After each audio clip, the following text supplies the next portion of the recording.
Everyone's familiar with Formula 1, NASCAR, MotoGP, and other elite levels of racing. But to be honest with you, national level or even feeder series have just as good racing, if not better. And you'd be surprised how many people don't know these series exist. Let's jump into it. First is WRC2. Now I say 2 because it is the intermediate class before the main World Rally Championship we're all familiar with. Not to be confused with anything like Group B from the 1980s either, as these are objectively slower cars being much closer to their road-going counterparts than the fully fledged WRC machines. Which, to be honest, seeing these guys throttle these cars through the narrowest of country roads and the slipperiest of mountain passes is a sight to behold. I'm pretty sure I didn't think a lot of this stuff was even doable with these kinds of front-wheel drive shoeboxes. But probably the most interesting factor that differentiates this class is that WRC2 directly competes with the WRC class, being situated on the same leaderboard.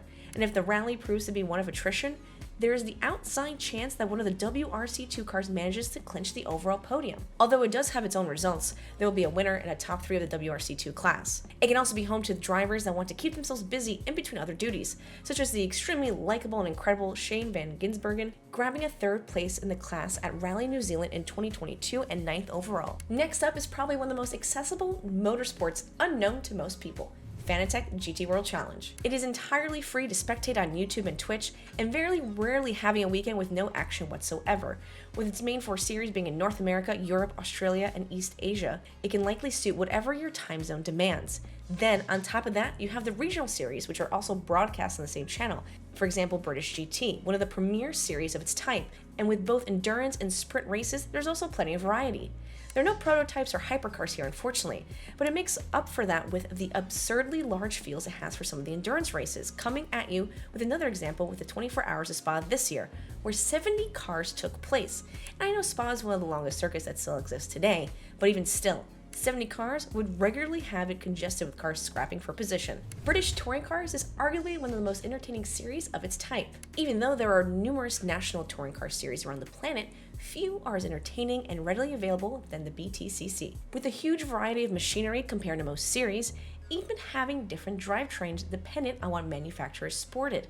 I know I don't need to say this, but the factor of different drivetrains being put into the mix leads to massive potential in mixing up the grid during a race. Take example, Brands Hatch. Usually in the wet, the likes of the BMW has the power on the 2 long straights, but throw rain into the mix and the traction that the front-wheel drive cars like the Honda Civic will bring to the table, and they'll start to take over as the rear-wheel drive machines start to slide. Then, there's the factor of the hybrid energy being taken from the top 10 in the championship at a rate of 1.5 per place until 11th, where it caps at 15 seconds of deployment for a race, with the championship leader not having any deployment for the qualifying lap. So it's safe to say there's an extreme amount of variety in BTCC, and I don't even need to mention how close the racing is. With the wheel banging galore in the narrow circuits that litter in the United Kingdom, fighting for the wins at tracks like Oulton Park, Donington Park, and Silverstone, there's more than enough variety for drivers to scrap over. Now, moving on to 2 wheels, Moto III. As you can probably guess, this is one of the feeder series to MotoGP, following the circus to every single MotoGP event throughout the year as it does its bigger brother Moto II, so there are plenty of rounds to sink your teeth in throughout the year, there being 20 in the 2023 season. With the tiny 250cc 4-stroke 1-cylinder engine being situated in each, they're also relatively cheap to maintain, allowing manufacturers to make a stake in a competitive championship alongside giants like Honda and KTM. But it's these lower power engines that have a large input as to how close the racing in Moto 3 can actually be, with races regularly being decided by less than half a second between the winner and second place. Take Mugello for example this year. 0.176 of a second decided the top 4 places on the run up to the line. In this class, it also is easy to overtake. The lower power ensures a reliability on slipstream to the rider in front, making it difficult for the leader to break away from the rest of the pack. On the top of the fact, there are once again very few aerodynamic features that the motorcycle has to rely on. So honestly, if you want close racing, there isn't anywhere else to look other than MotoGP's little brother, Moto III.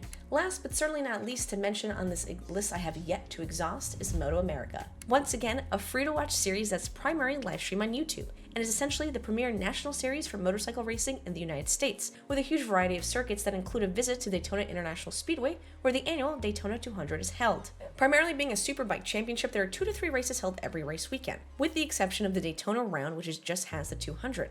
But that's just in the superbike class.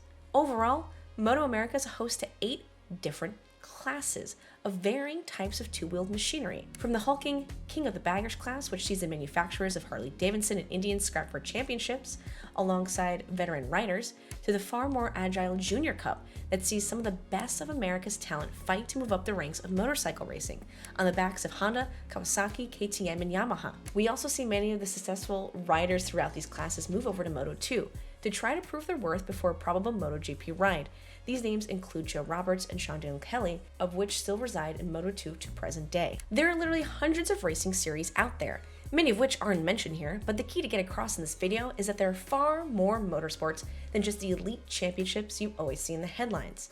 And honestly, a lot of these championships have far better racing than what you would see otherwise, along with far more accessibility for fans and cheaper prices to, actually go and watch. But the best part is, all of these motorsports I've mentioned here are free to watch. So why not dive into a new motorsport at no risk this year?